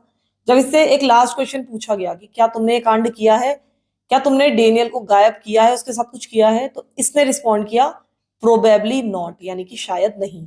यानी कि इसने कोई भी साफ जवाब नहीं दिया था। 13 अगस्त को अब इसके उस घर को चेक किया गया, सर्च किया गया, जहां पर ये उस समय रहा करता था। तो यहाँ से मूव आउट कर गया था, लेकिन उस समय वो अपनी वाइफ के साथ जहां पर रहता था, उस घर को अच्छी तरीके से सर्च किया गया। उसके आसपास की जमीन को, ग्राउंड्स को भी चेक किया गया कि हो सकता है इसने डेनियल को कहीं दफना दिया हो, लेकिन उनका कोई भी परिणाम नहीं निकला। इसके बाद 14 सितंबर को एक बार फिर से इससे क्वेश्चनिंग की गई। इसको पुलिस हेडक्वार्टर्स बुलाया गया और इस बार ये अपने पिता के साथ इन्वेस्टिगेशन के लिए, इंटरव्यू के लिए आया था। इससे उन 45 मिनट्स के बारे में पूछा गया जिनका कोई भी रिकॉर्ड नहीं मिल रहा था। इसने बताया कि मैं ये एडमिट नहीं करना चाहता था कि उस दिन मैं अपने ड्रग डीलर के साथ था। तो अब उस ड्रग डीलर से पूछताछ की गई तो उसने बताया कि हाँ, वो रेगुलरली मेरे पास आता था, लेकिन मैं ये नहीं बता सकती कि उस दिन वो मेरे पास आया था या नहीं आया था, क्योंकि ये पुरानी बात हो गई है। लेकिन बाद में सैंडी के पार्टनर केविन ने बताया कि मुझे कभी भी याद नहीं है कि वो इस प्रॉपर्टी में कोई मल्च लेकर एंटर हुआ हो, या फिर यहाँ पर वो अपनी व्हाइट पजेरो गाड़ी में आया हो। उसने ये भी बताया कि मैं और सैंडी RSL क्लब के मेंबर हैं, और हर संडे आफ्टरनून को हम वहां पर जाते हैं कुछ खेलने के लिए, टाइम बिताने के लिए। तो ऐसा नहीं हो सकता कि उस दिन वो हमारे घर पर आया हो। इसके बाद इन्होंने ये भी बताया कि हम वहाँ के मेंबर हैं और हमारे पास इलेक्ट्रॉनिक कार्ड्स हैं, मशीन्स में कार्ड इंसर्ट करके ही वहां पर कुछ गेम्स खेले जा सकते हैं, तो उनकी जांच कर सकते हैं आप लोग। तो इन लोगों ने ऐसा किया भी, और जब इसकी जांच की गई तो पता चला कि ये लोग पोकीज खेल रहे थे RSL क्लब में 2:20 PM पर, यानी कि 7 दिसंबर 2003 के दिन। ये लोग उस दिन अपने घर पर मौजूद नहीं थे, तो ऐसा नहीं हो सकता कि कोविन उस दिन इन लोगों से मिला हो। बाद में जब कोविन का दोबारा से इंटरव्यू किया गया तो इसने कहा कि ये बहुत ही फनी है कि अभी तक आप लोग मुझे ही दोषी मान रहे हैं, और मेरे पास केवल 30-35 मिनट से सब कुछ करने के लिए और सब कुछ छुपाने के लिए भी। तो मुझे ऐसा नहीं लगता कि ये सब कुछ इतने कम टाइम फ्रेम में करना पॉसिबल था। अब इसके एलिबाई में इतना बड़ा होल होने के बाद भी इसको घर जाने दिया गया, और उसके बाद 1 अप्रैल 2011 के दिन, यानी कि इसकी टेस्टिमनी के 2 दिनों के बाद, उसने एक फ्लाइट पकड़ी और पर्थ चला गया, यानी कि वेस्टर्न ऑस्ट्रेलिया चला गया। फिलहाल ये पर्थ में ही रहा करता था, वहां पर किसी महिला के साथ रह रहा था, और वहां पर इसका तीसरा बच्चा हो चुका था। इस फ्लाइट में ये एक व्यक्ति के साथ बैठा जिसका नाम था जो एमोरी। वो भी कुछ क्रिमिनल एक्टिविटीज में इन्वॉल्व था। इनके बीच में बहुत कुछ कॉमन था। ये लोग आपस में बातचीत करने लगे, और ये जो उनकी 5 आवर्स लंबी फ्लाइट थी, इसमें ये लगातार बातचीत करते रहे।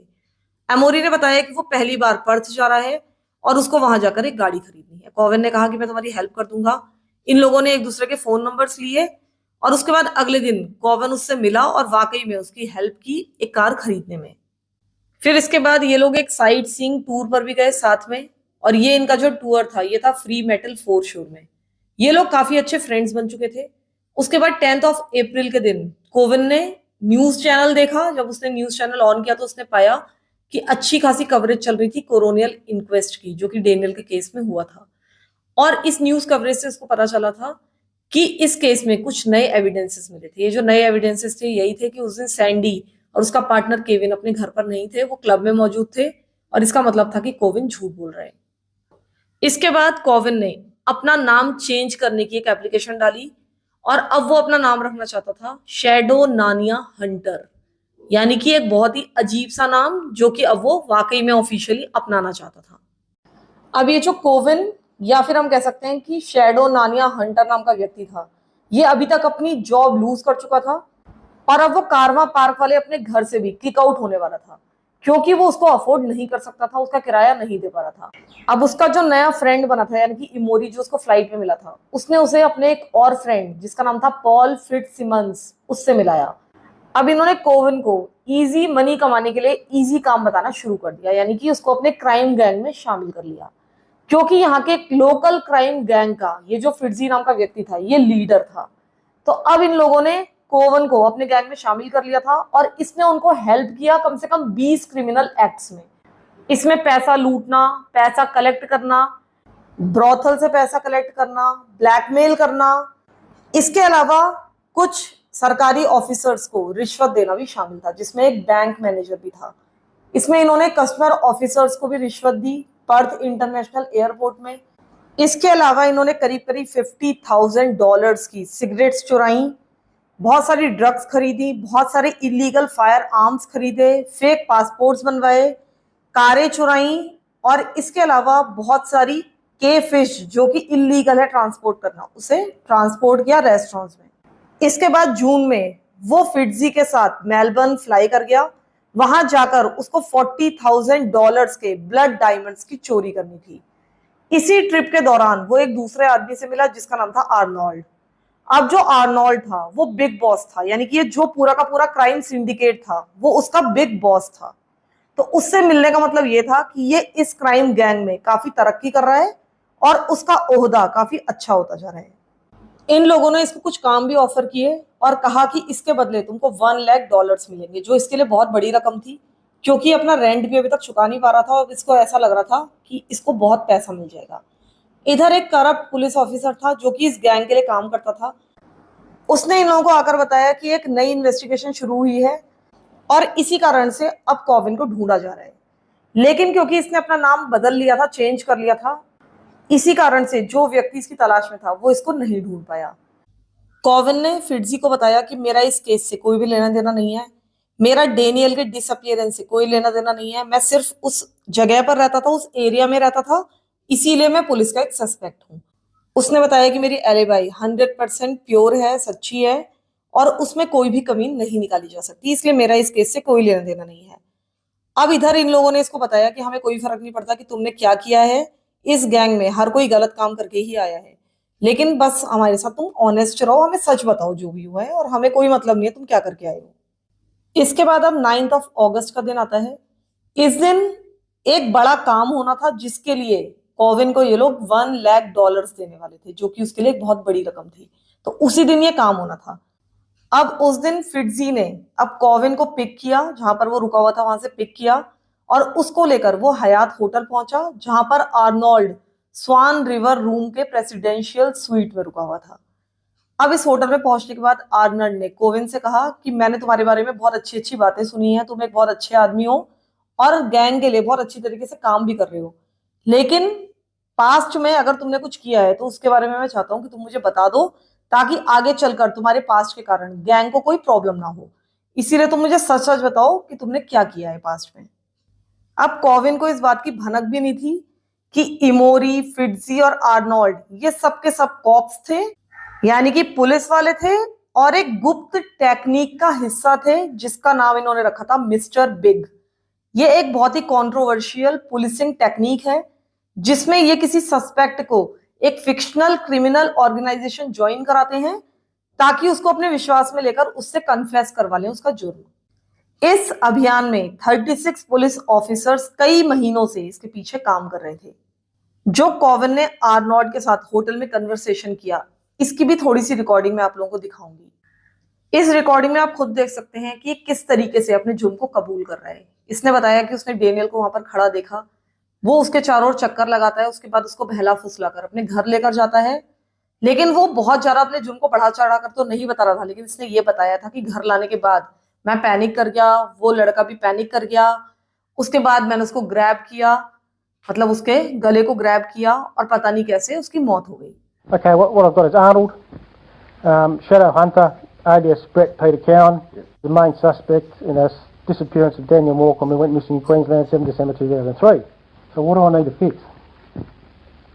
Yeah, okay. No, yeah, I did.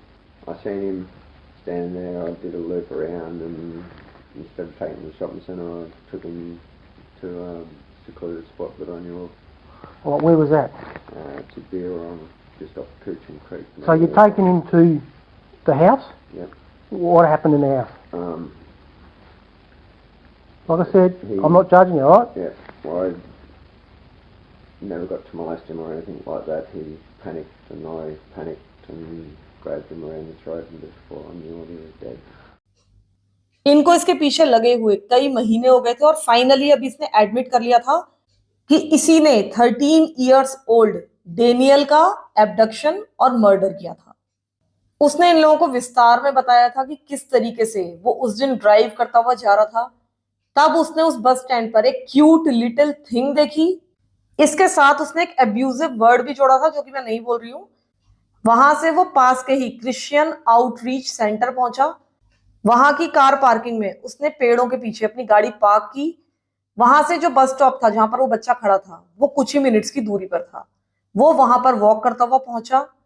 जब ये वहां पर खड़ा था तो वहां से फर्स्ट रिप्लेसमेंट बस गुजरी जिसने डेनियल को वहां पर खड़े हुए देखा था। फिर इसने बताया कि इसने डेनियल को लिफ्ट ऑफर की जो कि डेनियल ने एक्सेप्ट कर ली।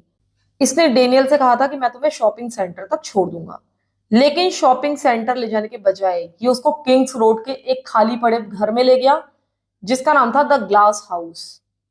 जब ये उस घर के सामने पहुंचा तो इसने डेनियल से कहा कि मुझे बस कुछ मिनट्स के लिए रुकना है, मैं अपनी वाइफ को बताने वाला हूं कि मैं तुम्हें छोड़ने जा रहा हूं, उसके बाद मैं तुरंत ही आता हूं। इसके साथ ही उसने डेनियल को भी अंदर बुलाया कि तुम भी थोड़ा पानी पी लेना। लेकिन अब यहाँ पर डेनियल घबरा गया था। उसने वहां से भागने की कोशिश की। वो समझ गया था कि कुछ ना कुछ गड़बड़ है। अब वो बहुत ज्यादा बचने की कोशिश कर रहा था और इसी कारण से कोविन ने बताया कि वो उसको सेक्सुअली असॉल्ट नहीं कर पाया। कम से कम इसने यही बताया कि मैंने उसको सेक्सुअली असॉल्ट नहीं किया था, लेकिन उसको अपना मुंह खोलने से रोकने के लिए उसकी हत्या करना जरूरी था और इसी कारण से उसने डेनियल की हत्या कर दी। उसके बाद उसकी बॉडी को अपनी गाड़ी की डिक्की में डाला और उसके बाद पास के एक बुशलैंड में लेकर गया जहां पर एक पुरानी सैंड माइन थी।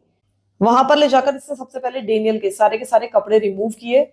उसके बाद उस सैंड माइन के अंदर उसकी बॉडी को फेंक दिया। बाद में एक ब्रिज से नीचे एक क्रीक के अंदर उसने डेनियल के कपड़े और उसके जूते फेंक दिए। इसने ये भी बताया कि मैं दोबारा वहां एक हफ्ते बाद गया एक शॉवेल के साथ जहां पर उसने लाश को फेंका था। वो वहां जाकर सबूतों को मिटाना चाहता था। वो वहां पर पहुंचा। उसके बाद उसने डेनियल के स्कल का चूरा चूरा कर दिया, यानी कि उसकी खोपड़ी को तोड़ दिया शॉवेल की सहायता से।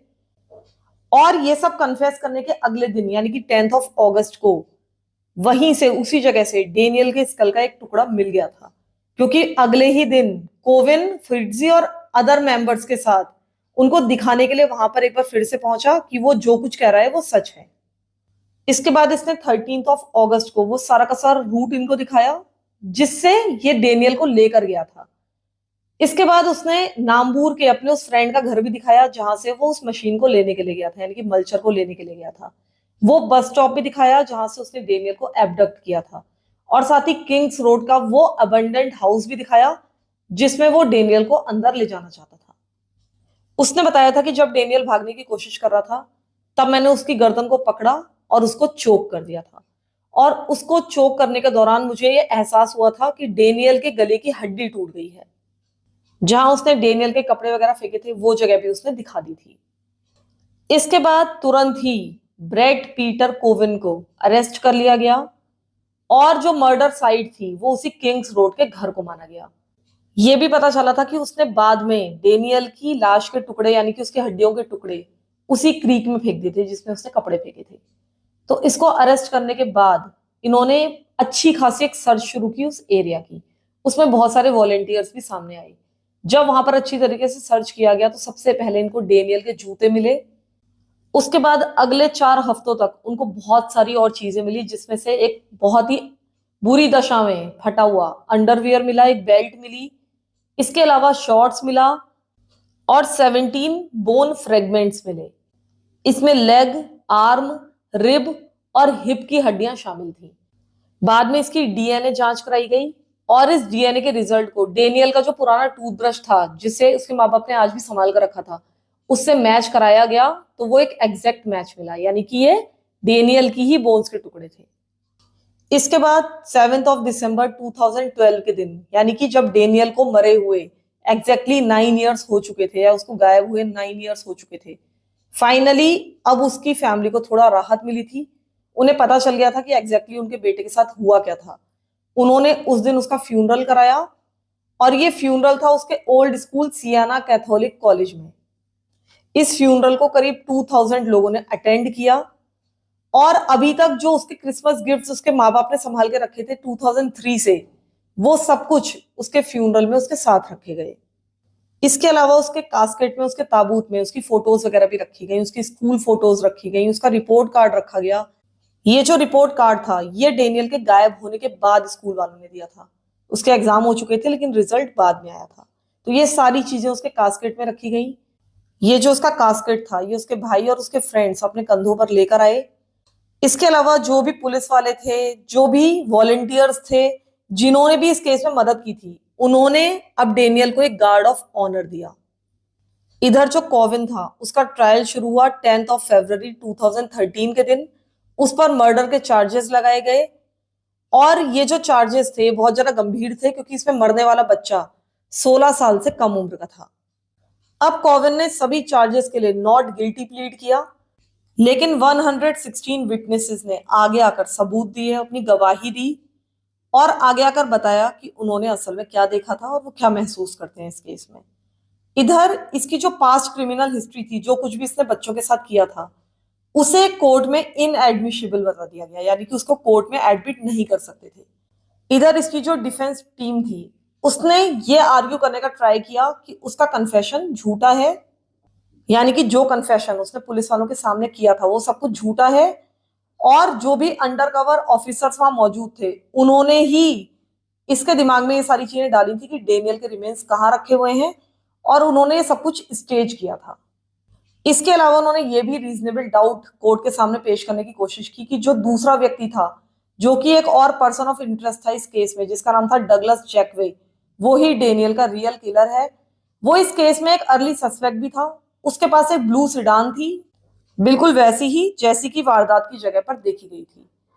और जब उसकी इस कार को डीएनए टेस्टिंग के लिए ले जाया जा रहा था, तो वो बहुत ज्यादा एग्रेसिव हो गया था। इसके अलावा वो स्केचेस से भी मिलता था, जो भी स्केचेस बनाए गए थे बस स्टॉप में जिस व्यक्ति को लोगों ने देखा था, उन स्केचेस से वो काफी मेल खाता था।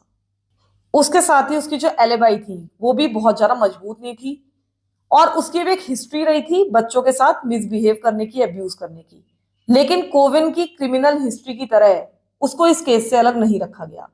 उसकी जो अब्यूज की हिस्ट्री थी, उसको इस केस से जोड़ा गया। उसके बारे में इस केस में बात की गई कोर्ट में आकर, लेकिन पता नहीं क्यों उन्होंने कोविन की हिस्ट्री को इस केस से अलग रखा।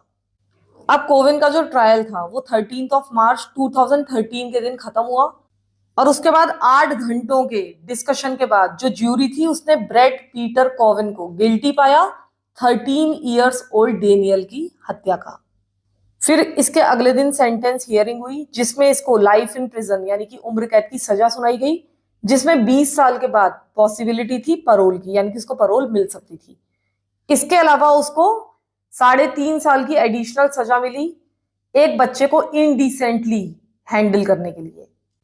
इसके अलावा 2 साल की और सजा मिली, और ये उसको मिली लाश के साथ इंटरफेयर करने के लिए, यानी कि उसने क्योंकि लाश को तोड़ा था, उसके स्कल को तोड़ा था, तो इन सब चीजों के लिए उसको 2 साल की और सजा मिली। लेकिन उसकी ये जो भी सजाएं थी, वो एक साथ ही चलनी थी, एक के बाद एक नहीं चलनी थी। इसके जो माता पिता थे, उन्होंने बाद में अपने अपने स्टेटमेंट दिए, जो बहुत ज्यादा हिला देने वाले थे। उन्होंने ये भी कहा कि अगर इसने इस लाश को बिना कपड़ों के डंप किया था, तो उसका कोई मतलब नहीं था। उसने उसके कपड़े क्यों उतारे, उसने पता नहीं हमारे बच्चे के साथ मारने से पहले क्या क्या किया, और पता नहीं उसे कितने समय तक जिंदा रखा। जब उसने इसके कपड़े उतारे भी, तो उसकी बेल्ट अलग क्यों थी, वो उसके हुक्स में, उसके लूप्स में फंसी हुई क्यों नहीं थी। ये सब कुछ सोचकर हमें बहुत ज्यादा गुस्सा आता है, बहुत ज्यादा नॉशियस फील होता है। इसके भाई ने भी कोर्ट में आकर बहुत ही ज्यादा इमोशनल स्पीच दी, जो कि काफी लंबी है, जो मैं आपको यहाँ पर नहीं सुना पाऊंगी, तो ये वीडियो बहुत ज्यादा लंबा हो जाएगा। लेकिन उसकी जो स्पीच थी बहुत ज्यादा इमोशनल थी। वो कह रहा था कि मैंने अपनी 16th, 18th, 21st बर्थडे सब अपने भाई के बिना मनाई। मैंने 11th ग्रेड के बाद पढ़ाई छोड़ दी, क्योंकि मैं सबके लिए सेंटर ऑफ अट्रैक्शन बन गया था अपने भाई के कारण। हर कोई मेरे भाई के कारण परेशान था, हर कोई मुझसे सवाल पूछता था, और ये सारी चीजें मुझसे बर्दाश्त नहीं हो रही थी। इनका जो फैमिली टाइम था जो कि ये साथ में बिताते थे वो कभी भी उस तरह से हो नहीं पाया। ग्रैंड पेरेंट्स की भी जल्दी मौत हो गई इस सदमे के कारण। और एक तरह से तुमने हमारी पूरी फैमिली से हमारी खुशियां छीन ली, हमारी पर्सनैलिटी पूरी तरह से चेंज करके रख दी। ऐसा बताया जाता है कि जब कोविन को जेल में भेज दिया गया उसके बाद 2016 में उसके ऊपर एक बहुत गंभीर अटैक हुआ। उसके ऊपर एक कैदी ने पूरी एक बकेट जिसमें पूरा बॉइलिंग हॉट वाटर भरा हुआ था वो उसके सिर के ऊपर उड़ेल दिया था। इसके अलावा इसने उसके चेहरे पर घूसा भी मारा था। कोविन का चेहरा, उसका बैक, उसका चेस्ट, उसके पैर बुरी तरीके से जल गए थे। हालांकि वो बच गया था लेकिन उसकी बॉडी की हालत बहुत ज्यादा खराब हो गई थी। उसके शरीर पर कुछ टैटूज वगैरह बने हुए थे जो कि पूरी तरह से बिगड़ गए थे। बाद में इसने अपना नाम शैडो नानिया हंटरी जेल में यूज किया जिसकी इसको परमिशन मिल गई थी।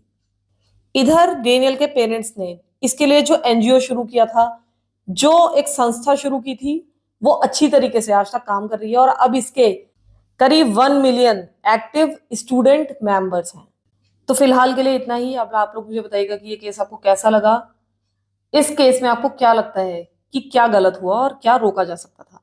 अगर आप ये सब कुछ नहीं भी लिखना चाहते तो प्लीज एक कमेंट जरूर लिखिएगा, कुछ ना कुछ जरूर लिखिए, उससे थोड़ा सा स्टोरी की रीच बढ़ती है। हालांकि रीच मैं देख रही हूँ मेरे चैनल की बिल्कुल भी बढ़ नहीं रही है जबकि घट ही रही है। तो देखते हैं क्या होता है। फिलहाल आप मेरा दूसरा चैनल भी सब्सक्राइब कर लीजिए। हो सकता है कि धीरे धीरे मैं उसमें स्टोरी पोस्ट करने लग जाऊं और इसमें लॉन्ग स्टोरी पोस्ट करना भी बंद कर दूं। तो प्लीज आप दूसरे चैनल पर जरूर शिफ्ट हो जाइए। इस चैनल पर भी बने रहिए लेकिन उस चैनल को जरूर जरूर ज्वाइन कर लीजिए क्योंकि वो चैनल थोड़ा ठीक से काम कर रहा है। तो हो सकता है कि मैं उस चैनल में धीरे धीरे शिफ्ट हो जाऊं। फिलहाल तो दोनों ही चैनल्स पर स्टोरी आएंगी। तो उस चैनल को भी सब्सक्राइब कीजिए, उसको भी अपना प्यार दीजिए। तब तक के लिए thank you so much for listening to my stories. Thank you so much.